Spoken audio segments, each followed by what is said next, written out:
भक्ति कैसे करनी चाहिए, ध्रुव जी से सीखो। कई बार हम लोग ना बड़ी बड़ी कथाएं सुनकर, कोई बड़े महापुरुष की बात सुन के ना मन में लगने लगता बस अब आज से तो हम 20 माला करेंगे, और 2-4 दिन तो खूब गोमुखी रहती, माला रहती, और 5वें 6वें दिन गोमुखी तकिया के नीचे, मोबाइल हाथ में। हाँ हाँ, इसको हमारी भाषा में कहते हैं नई नई भक्ति 9 दिन, घिसी पिटी 10 दिन। हाँ हाँ, नई नई जो भक्ति होती ना 8-9 दिन, जैसे घरवाली से पहले जब पहला पहला ब्याह होता ना, अब पहला का सबका पहले ही होता है, कुछ लोगों का दूजा होता है, तो जब शादी होती ना तो नई नई लुगाई चंद्रमुखी लगती है, लेकिन 2-3 साल बाद वो भद्रमुखी लगने लगती है। लेकिन जहां 7-8 साल गुजरे और पंजा पप्पू हो गए तो वो ज्वालामुखी नजर आती है। हाँ हाँ, तो भक्ति में यार ये बात अलग है, पर बहुत ऐसे लोग हैं जिनका भजन नित्य बढ़ता है, ऐसे भी भगत हैं।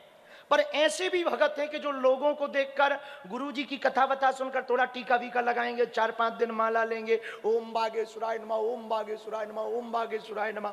फिर धीरे धीरे धीरे धीरे आज बुखार का बहाना, आज सिर दर्द का बहाना, कल नींद का बहाना, परसों सब खत्म, पूरी भक्ति खत्म। पर नारद जी की आज्ञा मानकर ध्रुव जी ने जो भक्ति की वो सीखो। कई बार एक बात और होती, कई बार ना लोग कथा सुन के कठोर व्रत ले लेते, वो होता नहीं। फिलो फिलो में प्रण ले लेते, हम ऐसा करेंगे, पर वो होता नहीं। कुछ लोग कह देते इस नवरात्रि में हम केवल निराहार रहेंगे, लौंग खा के रहेंगे, तो 3-4 दिन तो रहते हैं वो लौंग खाकर, 5वें दिन अस्पताल में ग्लूकोज का बोतल चढ़वा। पर नारद जी की आज्ञा मानकर ध्रुव जी ने जो भक्ति की वो सुनो। हमारे एक संत गाते थे, धीरे धीरे मोड़ तू इस मन को, इस मन को तू, इस मन को, धीरे धीरे मोड़ तू इस मन को, इस मन को तू, इस मन को। ये मन मोड़ा कुछ डर नहीं, ये मन मोड़ा कुछ डर नहीं, फिर दूर प्रभु का घर नहीं।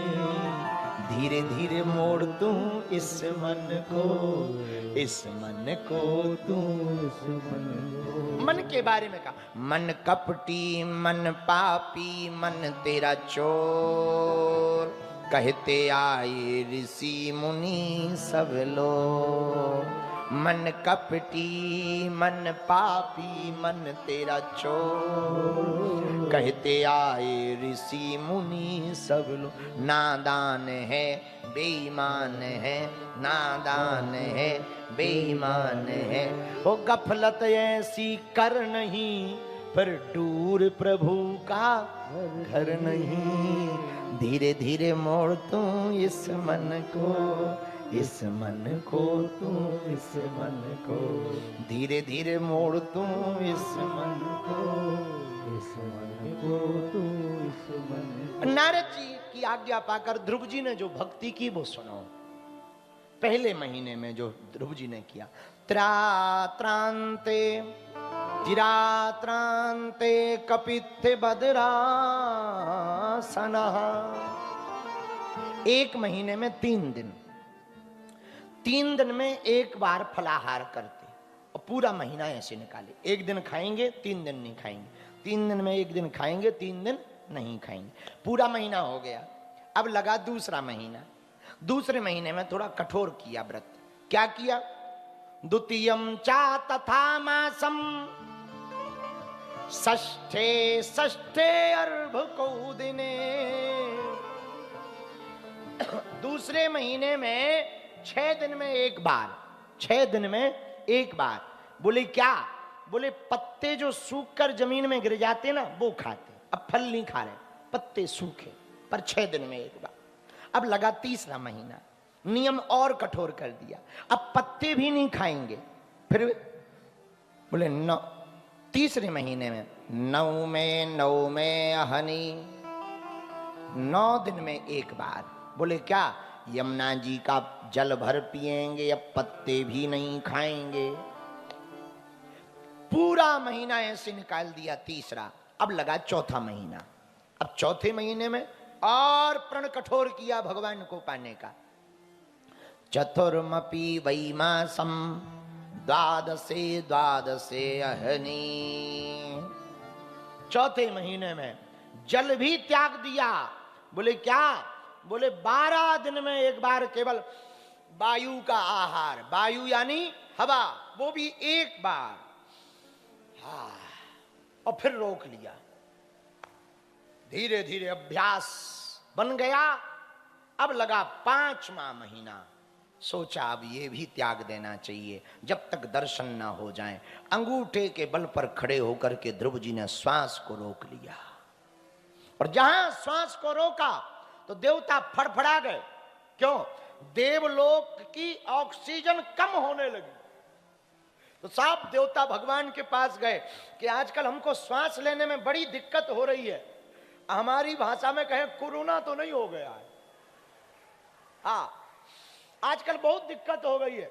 तो देवताओं की बात सुनकर भगवान श्री हरि ने कहा, हमारा एक बहुत प्रिय भगत अपनी प्राण वायु को रोक करके हमें पाने के लिए भजन कर रहा है। तो देवता बोले, प्रभु जितनी जल्दी हो उसको दर्शन दो और उसकी श्वास छुड़वाओ छुड़वाओ।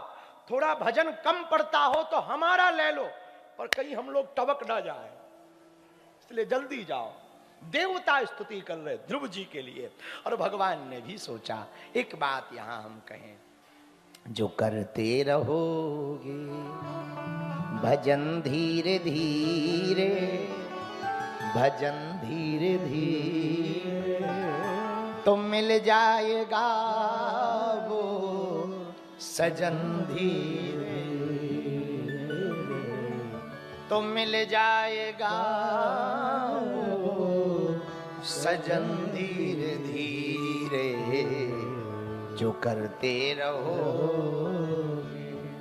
भजन धीरे धीरे। धीरे धीरे भगवान का भजन करोगे तो परमात्मा एक ना एक दिन।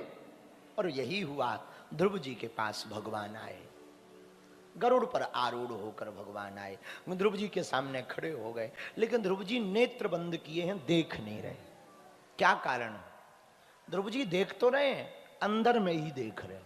अंदर भी तो एक ठाकुर हैं, उनको देख रहे, उस रूप रस सुधा में आनंदित हैं। भगवान ने सोचा कि ये अंदर ही यदि देखता रहेगा तो ये कभी नेत्र नहीं खोलेगा। तो भगवान ने कृपा करके भीतर के स्वरूप को खींच लिया। तो ध्रुव जी बेचैन हो गए, और जैसे ही नेत्र खोले तो जो अंदर थे वही बाहर प्रकट हो गए। पुरंजनोपाख्यान में देह की महिमा है।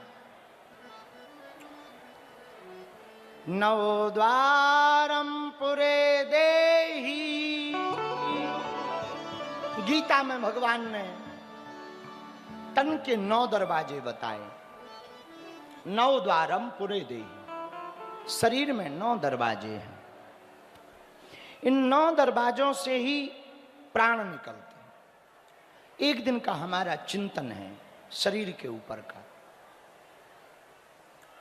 पूरे शरीर में 9 दरवाजे, 2 कान, 2 आंख, सो कितने हुए?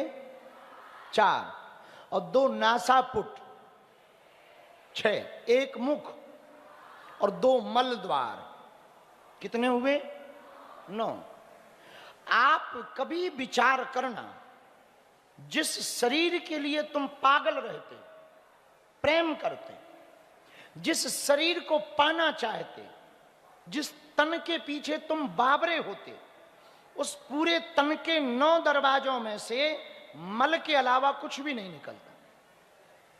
आंखों से कीचड़,